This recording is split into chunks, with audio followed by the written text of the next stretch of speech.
Samantala sa Taytay, Rizal, arestado ang 4 na ininalang miyembro ng isang drug trafficking group. Narito po report. Walang nagawa ang mga umano'y tulak na ito matapos maaresto sa isang buy-bust operation sa Sitio Mitra, Taytay, Rizal bago mag-alas 10 kagabi.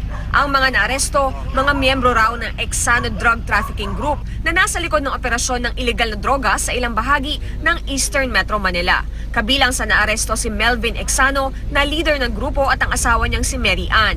Huli rin sa operasyon sina Arlon Dionisio at Sherwin Valencia. Ayon sa mga otoridad, matapos tanggapin ang marked money mula sa asset, agad inaresto ang mga suspect na mga backup na pulis. Tinangka pa raw manlaban ng mga ito dahil armado ang 2 sa 4 na suspect ng caliber 38 at 9mm caliber Llama pistol. Sinasabi nilang source of drugs, yung mag-asawa.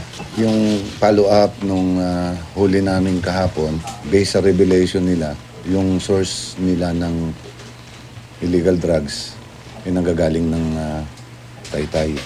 Maliban sa mga baril nakuha sa mga suspect, ang 13 sachet ng hinihinalang shabu at iba't ibang drug paraphernalia. Aminado naman ang mag-asawang Exano na sangkot nga sila sa operasyon ng shabu sa lugar. Bago lang po ako. Bigas-bigas lang naman kami. Nag-usap na po kami dyan, kaya lang syempre po na ano lang po talaga dahil wala naman po kami talagang kakainin, mapambaho ng mga anak ko. Naharap ang mga suspect sa paglabag sa Comprehensive Dangerous Drugs Act. Victoria Tulad, GMA News.